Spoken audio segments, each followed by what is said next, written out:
지난 설 연휴 명절을 평안하게 기쁨의 시간으로 보내셨을 줄로 믿습니다. 그러면 양력으로는 한 달이 지났지만 음력으로는 또 새로운 새해가 시작되는 시간이지요.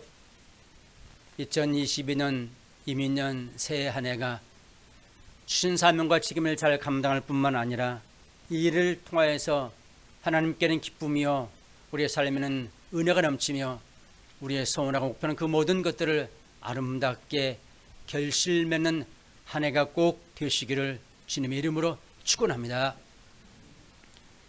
여러분, 우리가 사는 시대 어떨까요?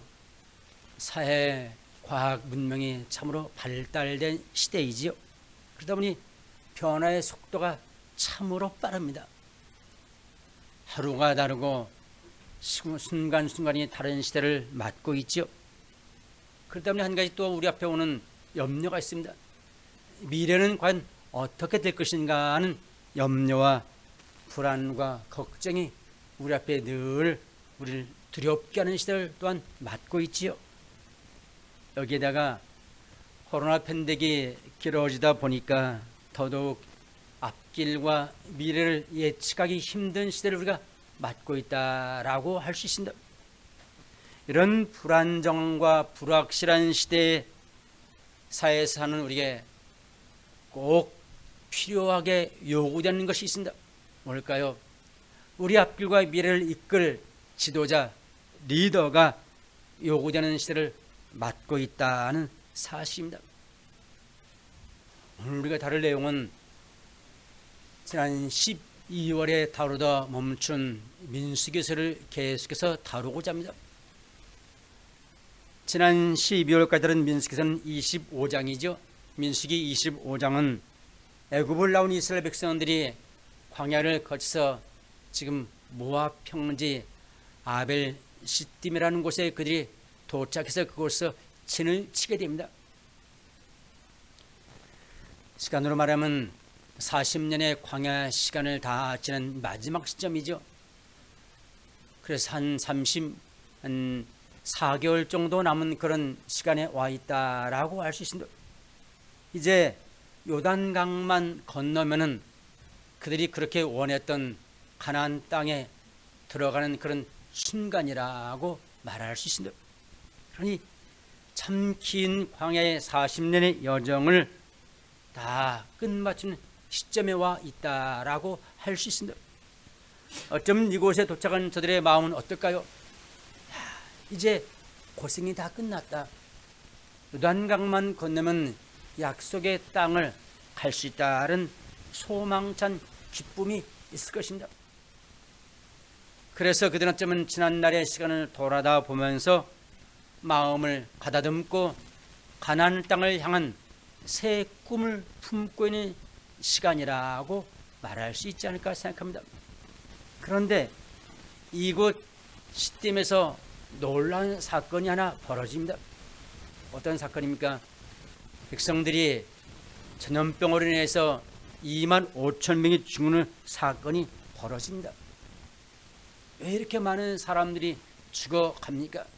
이유가 있죠. 이유는 사탄이 쳐놓은 음행의 죄악 가운데 백성들이 빠져들기 시작하자 하나님이 진노하셔서 그들에게 전염병을 주셔서 그들이 고난을 겪는 하나님의 진노를 겪게 된다는 사실입니다. 2만 5천 명이 죽어가는 그 사건이 어떻게 끝납니까? 아론의 손자인 엘르아살의 아들인 비느하스이죠. 그 비느하스가 음행의 죄를 범하기 위해서 바로 막사로 들어가는 시므온 지파의 지도자인 고비스와 그리고 미디안 수령의 딸이 들어가는 모습을 보서 뒤따라가서 그 두 사람을 창으로 찔러 죽이게 되지요. 그러자 하나님의 진노가 멈추었고 그에게 벌던 전염병이 사라지는 사건이 일어난 순간이라고 말할 수 있습니다. 그래서 그때 설교의 제목이 비느하스의 창이라는 제목으로 말씀을 나누었습니다. 오늘은 그 말씀에 이어지는 27장이죠. 26장은 모세가 하나님의 명령을 따라서 두 번째 인구를 파악하는 계산이 쭉 26장에 나오는 것을 볼 수 있습니다. 그리고 27장에 들어와서는 모세가 자신의 뒤를 이을 후계자, 즉 이스라엘 백성들을 새롭게 이끌 지도자를 세우는 이야기가 27장에 나오는 것을 볼 수 있습니다. 사실 그들이 지금 가나안을 눈앞에 두고 있는 모압 평지 시딤이라는 장소에 와 있지만은 그들이 가나안 땅에 들어가서는 그냥 들어가는 것이 아니죠. 가나안 땅에 들어가서는 가나안의 족속들과 전쟁을 치루어서 그 땅을 그들이 차지해야 되는 그런 과업이 그들 앞에 놓여 있다는 사실입니다. 그런데 이 중요한 시점에 그들의 상황은 어떻습니까? 모세는 하나님이 이미 말씀하셨듯이 그는 가나안 땅에 들어갈 수 없는 자가 되었습니다. 그러니까 하면 그 모세가 나이가 많이 들어 늙었지요. 그러니 그들은 더 큰 불안과 걱정과 염려가 앞설 수밖에 없습니다. 왜요? 가나안 땅에서는 누가 우리를 이끌 것인가? 누가 우리의 지도자가 되어서 우리를 책임질 것인가? 그리고 가나안 족속과의 전쟁은 누가 감당할 것인가 하는 문제가 그들 앞에 놓이는 중요한 시점에 와 있다라고 할 수 있습니다. 바로 그런 시간에 모세가 하나님께 기도하게 되죠. 그 기도의 내용이 바로 16절과 17절에 기록됩니다. 16절을 보시면 여호와 모든 육체 생명의 하나님이시여 원하건대 한 사람을 이 회중에 세워서 그로 그들 앞에 출입하며 그들을 인도하여 출입하게 하사 여호와의 회중이 목자 없는 양과 같이 되지 않게 하여 주십시오 라고 하나님께 기도한 모세의 기도의 내용입니다. 쉽게 말해서 하나님, 내가 가나안 땅에 들어갈 수 없을 터인데 이제 이들은 가나안 땅을 가야 되는데 누가 이들을 이끌 지도자가 되어야만 되겠습니까? 하나님, 그 지도자 리더를 좀 주십시오 라고 기도하는 모세의 기도입니다. 하나님이 그의 기도를 들으시고 어떻게 하십니까? 우리 이미 잘 알듯이 그의 후계자로 여호수아를 지명해 주시지요. 그래서 마침내 여호수아가 모세의 뒤를 이을 후계자로서 250만의 백성들 앞에서 그가 지도자로 세워지게 되는 것을 볼 수 있습니다.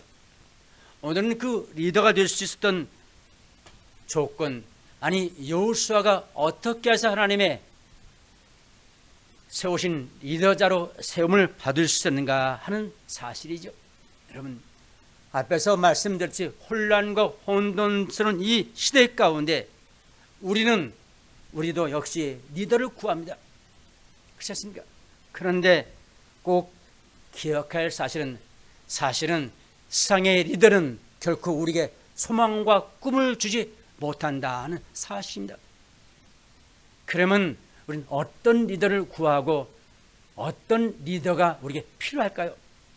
진정으로 필요한 리더는 우리가 구할 리더가 아니라 우리가 이 시대의 리더가 되어서 이 땅을 주도하며 이 민족을 정신으로 이끄는 그런 그리스도인의 삶을 사는 신앙의 삶이 우리 가운데 있어야 된다는 사실입니다. 모세가 여호수아를 자기 후계자로 서는 그 과정을 통하여서 이 시대에 참된 리더는 그 누구도 아니고 우리 믿는 그리스도인이 이 시대의 리더가 되어서 이 땅을 주도하며 이 민족을 이끄는 백성들로 우리 모두가 세워져야 된다라는 그런 깨달음과 지혜를 얻는 그런 귀한 시간이 되시기를 주님의 이름으로 축원합니다. 여러분, 여호수아가 지도자로 세워지기 전에 그를 향하여 따랐던 여호수아의 이름 외에 다른 별명이 있습니다.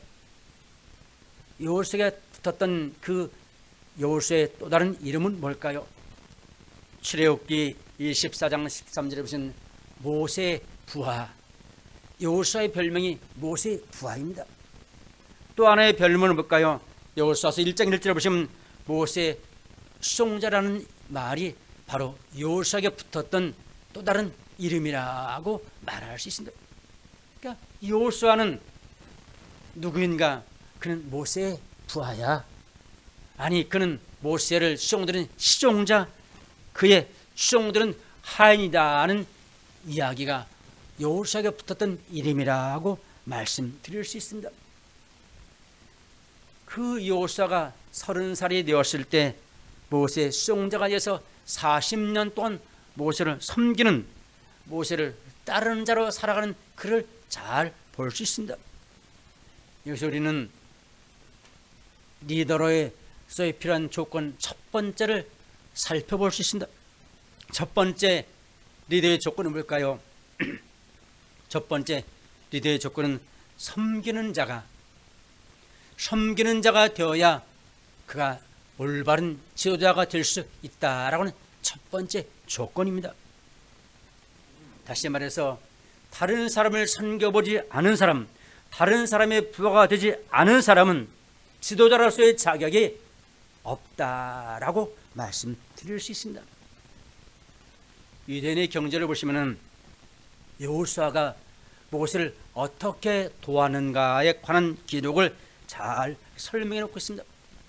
거기 보시면 여호수아는 당신을 많이 섬겼으며 당신에게 큰 경의를 보여줬으며 아침 일찍 일어나서 밤늦은 시간까지 그는 해막에 남아있던 사람, 곧 그는 여호수아이다라고 그렇게 기록해 두고 있습니다.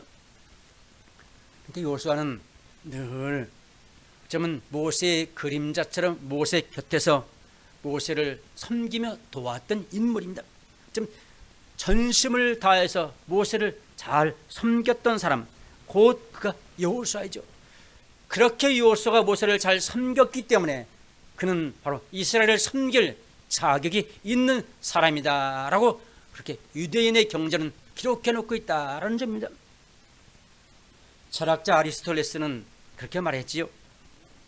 남을 따르는 법을 모르는 사람은 결코 좋은 지도자가 될 수 없다.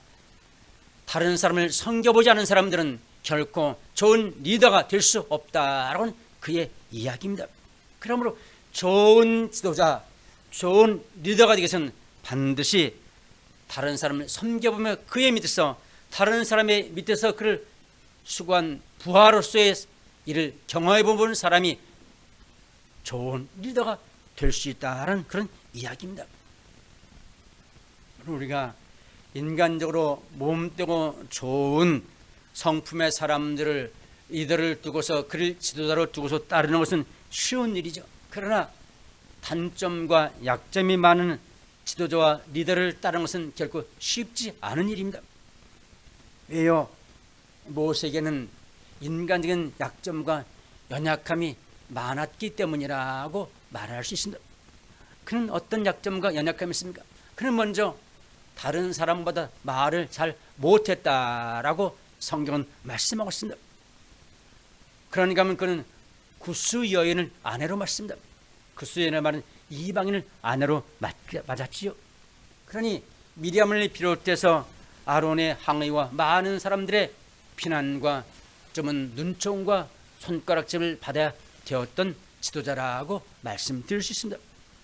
그뿐일까요? 아니죠.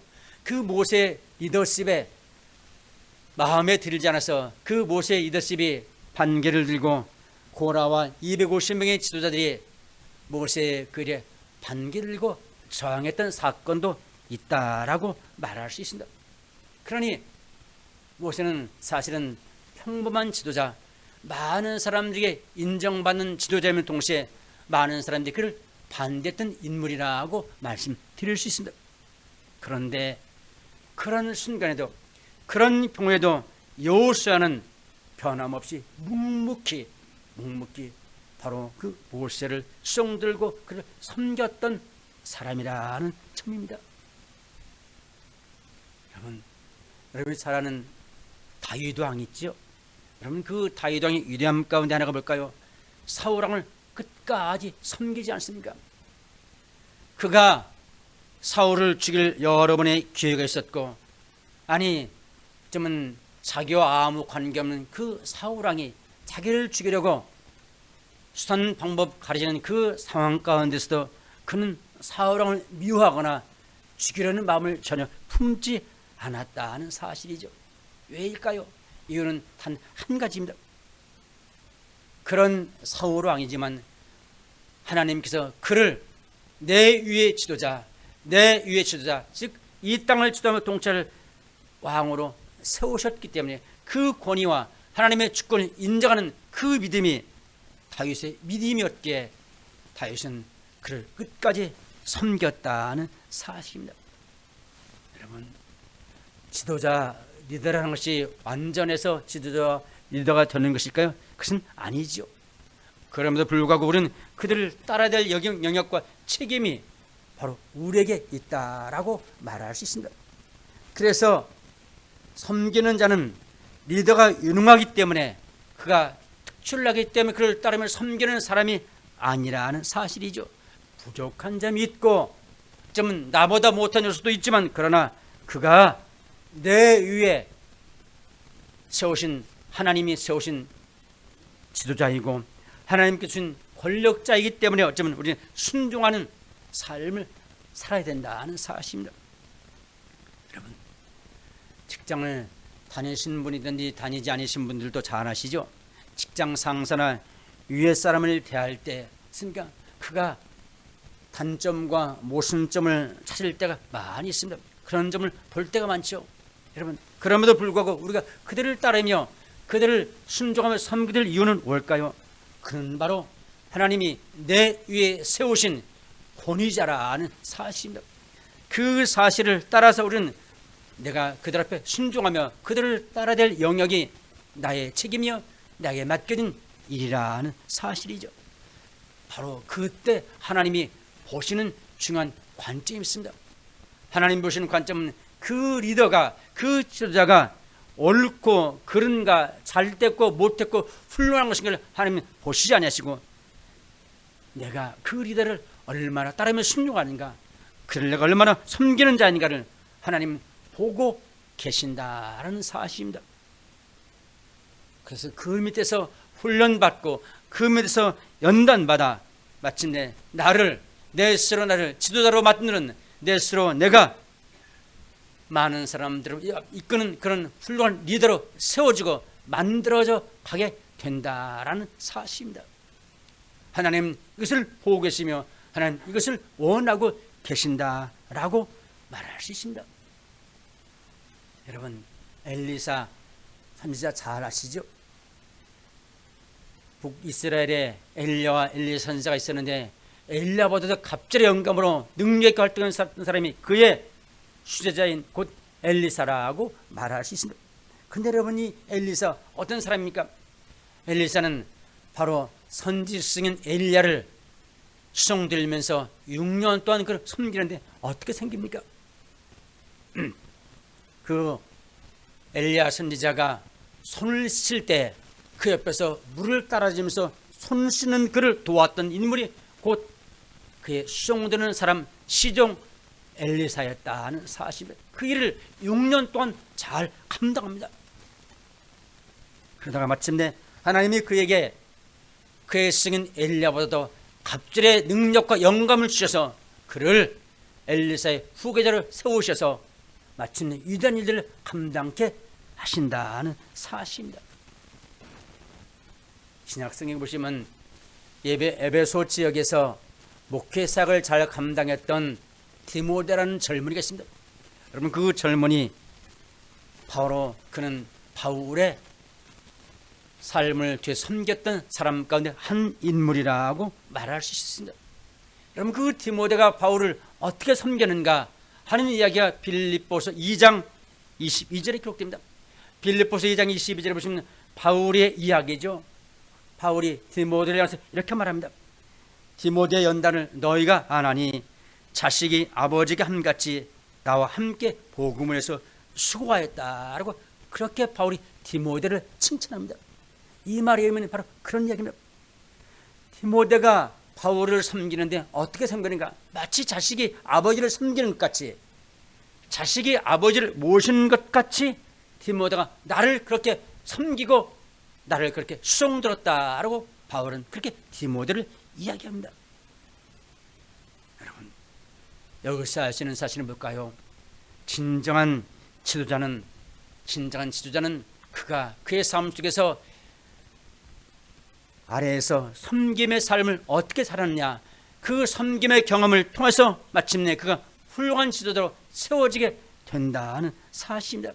아니, 자기의 지도자를 가장 잘 섬기는 그를 하나님이 때가 되면 그의 지도자보다 더 훌륭하게, 그를 섬겼던 그 일보다 더 위대하게 세우시는 분이 여호와 하나님이라는 사실을 깨달아 알게 되는 부분이라고 말씀드릴 수 있습니다. 그러므로 훌륭한 지도자가 되기 위해서는 그는 훌륭한 섬김의 삶을 살아 그 경험을 통해서 그 위대한 지도자로 세워지게 된다는 사실입니다. 이것이 바로 지도자의 첫 번째 조건입니다. 그런 점은 여호수아가 모세의 뒤를 자기 지도자로 세웠던 두 번째 조건, 아니 좀 가장 결정적인 조건이 또 하나 있습니다. 그것은 뭘까요? 그는 다름 아닌 영의 사람, 영이 그 안에 거하는 믿음의 사람이었다라는 사실입니다. 여러분, 모세가 하나님께 기도하죠. 하나님, 내 뒤를 이을 지도자, 이 백성을 이끌 지도자를 세워주십시오 라고 하나님께 기도할 때 하나님이 모세에게 뭐라고 응답하십니까? 18절의 응답의 말씀이죠. 18절에 보시면 눈의 아들 여호수아는 그 안에 영이 머무는 자니 너는 데려다가 그에게 안수하라고 말씀하십니다. 여러분, 여기서 우리는 지도자의 두 번째 조건을 볼 수 있습니다. 지도자의 두 번째 조건이 뭘까요? 하나님의 영이 그 안에 머무는가, 하나님의 영이 그 안에 거하는가, 하나님의 성령이 그 안에 그 심령에 있는 자인가 없는 자인가를 하나님은 리더의 조건으로 따지고 계신다는 사실입니다. 여러분, 여호수아의 심령 안에는 무엇이 거한다고 말씀하고 있습니까? 하나님의 영이 머문다라고 하나님이 말씀하고 있습니다. 그 영이 머물기 때문에 여호수아는 이스라엘의 두 번째 지도자로 세움을 받게 된다는 사실입니다. 여러분, 어쩌면 하나님이 보시는 가장 중요한 조건 가운데 하나라고 말씀드릴 수 있습니다. 아니, 지도자에게만 보시는 조건이 아니라 모든 믿음의 식구들은 여러분과 저에게도 이 땅을 사는 모든 그리스도에게 보시는 하나님의 조건이라고 말할 수 있습니다. 우리 안에 하나님의 영이 거하느냐, 내 안에 성령이 있느냐 없느냐를 지금 보고 묻고 계신다는 사실입니다. 좀 이것이 세상의 리더와 신앙의 리더의 차이라고도 말씀드릴 수 있습니다. 여러분, 세상의 리더는 무엇이 필요할까요? 인간적인 능력과 어떤 조직력을 장악하는 어떤 카리스마가 필요하겠죠. 그러나 하나님의 리더, 영적인 리더는 그런 것이 아니라 자신의 뜻보다 하나님의 뜻을 따르는 순종의 삶을 살며, 그리고 나의 주장과 내 뜻보다는 하나님의 뜻과 하나님의 주장을 먼저 앞세우는 영적인 리더십, 곧 영의 사람이 되어야 하나님이 쓰며 사용하시며 하나님께 세움을 받을 수 있다라는 사실입니다. 여호수아가 그런 인물이었습니다. 그럼 여러분, 그 여호수아가 어떻게 그 안에 성령이 머무는 영이 거하는 사람이 될 수 있었느냐는 사실은 중요한 일이죠. 여러분, 여호수아가 어떻게 그 시대에 하나님의 영이 그 안에 머무는 삶을 살 수 있었을까요? 그 비결이 어디에 있는가? 바로 회막에 있음을 발견해 볼 수 있습니다. 출애굽기 33장 11절에 보시면 이렇게 말씀합니다. 사람이 자기의 친구와 이야기함 같이 여호와께서는 모세와 대면하여 말씀하시며 모세는 진으로 돌아오나 눈의 아들 젊은 수종자 여호와는 회막을 떠나지 아니하였다라고 말씀하고 있습니다. 여기 회막, 하나님의 성전이죠. 모세는 하나님과 기도를 마치고 그는 집으로 돌아왔지만 모세를 수종들은 수종자 젊은 여호수아는 회막을 떠나지 않고 그곳에 거하였다. 거기서 무엇을 지까? 거기서 기도의 삶을 지속적으로 사는 기도의 사람이었다라는 사실을 깨달아 알 수 있습니다. 그러므로 여호수아의 그 영성은 하루아침에 만들어진 어느 한 순간에 되어진 일이 결코 아니라는 사실입니다. 그가 모세를 수종들면서 회막에서 40년 동안의 기도의 삶을 살았던 그 기도의 삶이 마침내 위대한 지도자 여호수아를 탄생시키는, 아니 영의 사람으로 만드는 삶이 그에게 이루어진 결과였다라고 말씀드릴 수 있습니다. 여러분, 하나님은 하나님의 영이 거하지 않은 사람들을 쓰시며 사용하지 아니하십니다. 하나님의 영이 거할 때 하나님은 그를 붙잡아 쓰시며 하나님의 영이 거하는 그 심령을 믿음의 사람으로 인정하신다는 사실입니다. 다시 말해서 여호수아는 인간적인 지혜와 능력으로 일하는 사람이 아니었습니다. 여호수아는 하나님의 뜻을 구하고 하나님의 인도심을 따르는 영의 사람, 믿음의 사람이었다라는 것입니다. 다르게 말씀드리면 그는 세상의 지도자와 세상의 리더처럼 인간적인 능력과 재주를 갖고 일하는 사람이 아니라 하나님의 인도하심과 하나님의 말씀을 따라서 일하는 그런 지도자, 그런 믿음의 심령이었다는 사실이죠. 그가 영의 사람이었음을 우리는 언제 잘 알 수 있습니까? 그가 가난을 정탐할 때 잘 깨달아 알 수 있지 않습니까? 다른 사람들은 인간적인 판단과 합리적인 분석과 어떤 수리와 논리에 따른 그런 판단과 분석으로 가난을 정탐하고 와서 보고를 하지만 여호수아는 그렇게 하지 않지요. 어떻게 합니까? 그는 하나님의 언약의 말씀에 근거해서 약속의 말씀에 붙잡는 믿음으로 그는 가나안 땅에 정탐 보고를 하는 여호수아를 보게 된다는 사실이죠. 곧 그것은 그 안에 믿음이 있다는 의미이고 그가 하나님의 말씀을 신뢰하며 말씀을 붙잡는 영의 사람, 하나님의 영이 그 안에 머물고 있음을 우리는 쉽게 알 수 있다는 사실이죠. 여러분, 하나님의 영이 거하여야 하나님의 약속의 말씀을 붙잡을 수 있습니다. 하나님의 영이 거하여야 우리는 믿음의 눈으로 이 땅을, 세상을 바라볼 수 있다는 사실이죠. 영이 내 안에 없으면 인간적인 눈과 인간적인 판단으로 세상을 볼 수밖에 없고 이 팬데믹 세상을 우리는 인간적인 눈으로 판단하며 결정하지만 그러나 성령이 내 안에 거하면 우리는 영의 눈으로, 하나님의 눈으로, 믿음의 눈으로 이 땅을 보며 세상의 모든 것들을 판단하며 분별하게 된다는 사실입니다. 여호수아가 바로 그런 인물이었습니다.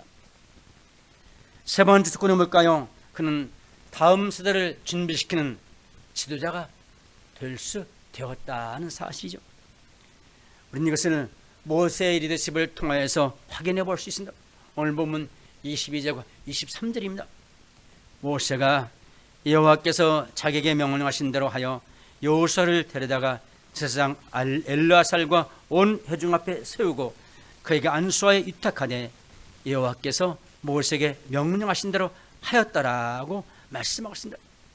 모세는 하나님의 사명을 이어갈 다음 사람을 그가 구하지요.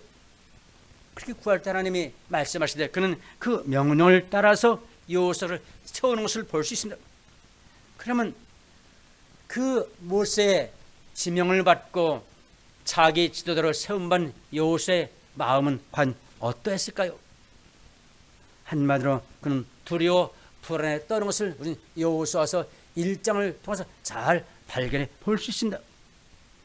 왜 그렇게 하나님의 지명을 받았음에도 불구하고 그는 두려워하며 떠는 여호수아를 볼 수 있을까요? 여러 많은 이유 가운데 하나가 여호수아는 자기가 자신을 비교해 볼 때, 자신을 바라볼 때, 아니 지도자인 모세와 비교해 볼 때 자기는 아무것도 아니기 때문이라는 사실이죠. 모세에게는 능력의 지팡이가 있었는가 아니면 그는 시내산에서 하나님을 대면하고 내려와서 그 얼굴이 해같이 빛난 카리스마가 모세의 지도력 중에 하나라고 말할 수 있습니다. 그뿐일까요? 지금 250만의 이 백성들은 언제 어느 때든지 마음에 들지 않으면 그들은 반개를 들고 모세를 향해서 덤벼들었던 것처럼 여호수아를 향해서도 언제든지 덤벼들며 반항을 할 수많은 백성들을 그는 바라다 보면서 두려워할 수밖에 없었다는 사실이죠. 그런 상황 속에서 지금 여호수아가 지명받아 백성의 지도자로 세움을 받게 됩니다. 그런데 그 순간 그 이후 모세는 자기의 모든 권세와 권한을 다 여호수아에게 일임하고 여호수아를 적극 지원하며 모세를 돕는 바로 다음 세를 향해서 일하는 모세의 위대함을 보게 된다라는 사실입니다.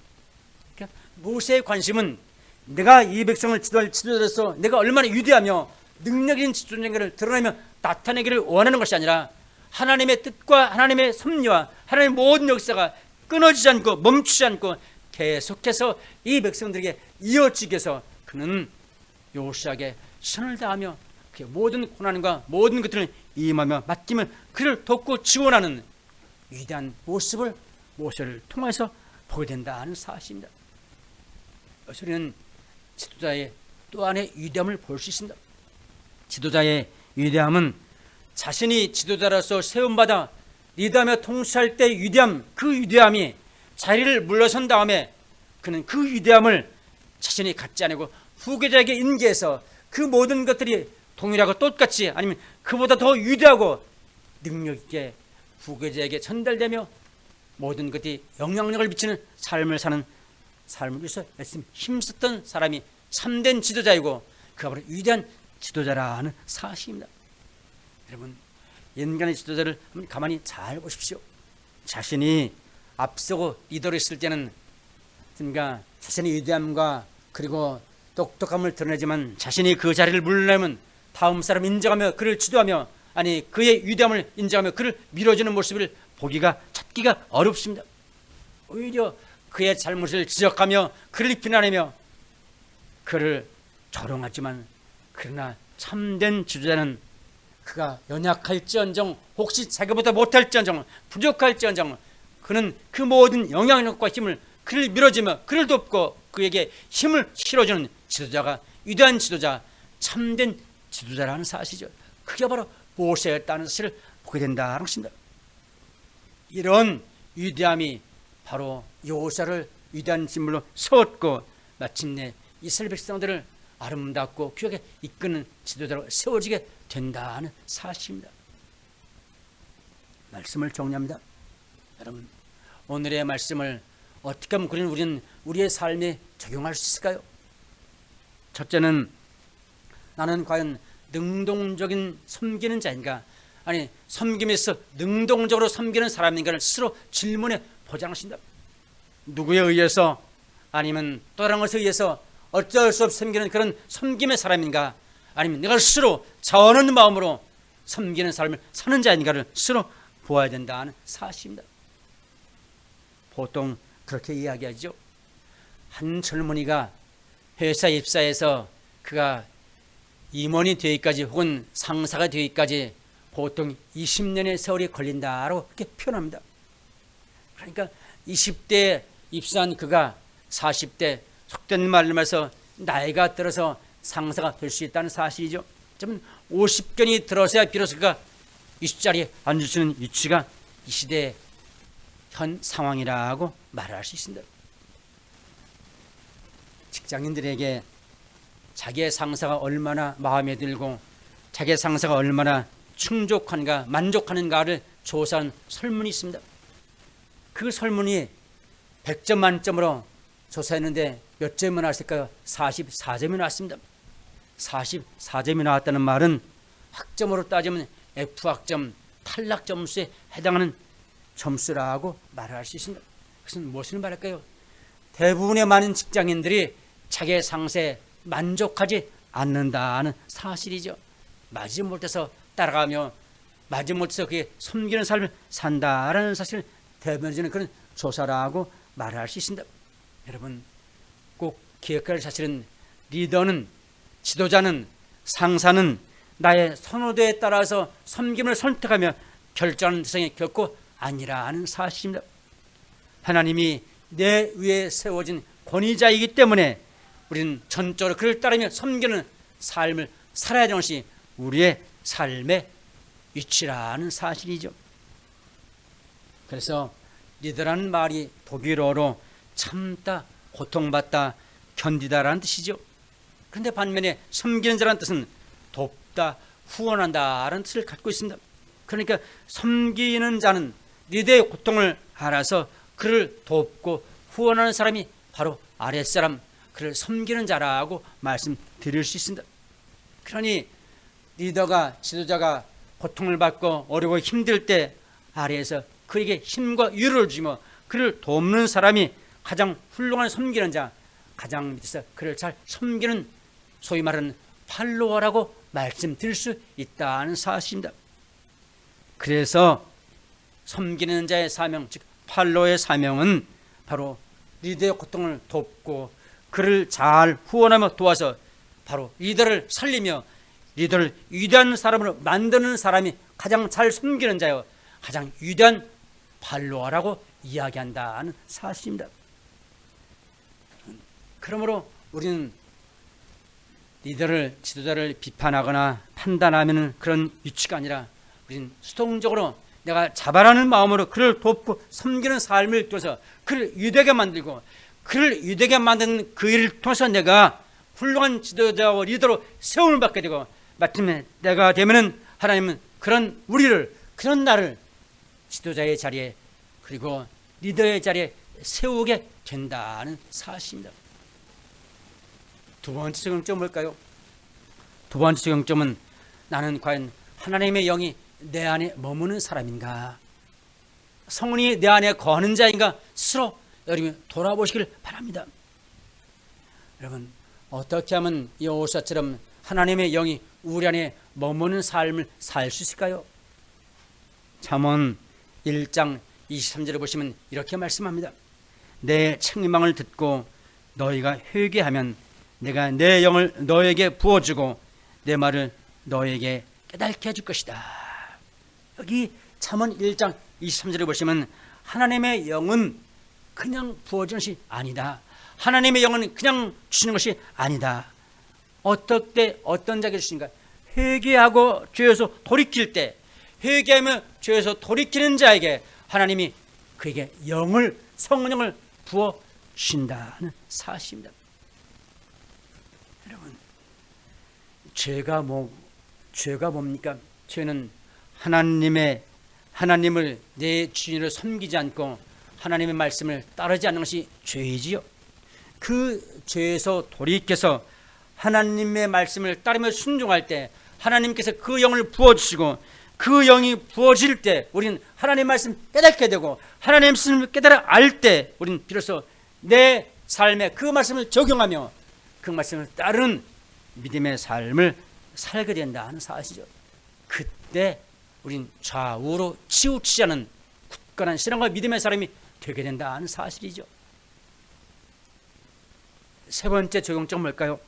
세 번째 적용점은 나는 과연 땅을 살면서 다음 세대를 준비시키는 삶을 살고 있는가, 다음 세대를 준비시키는 삶을 살고 있는가를 한번 점검해 보자는 것입니다.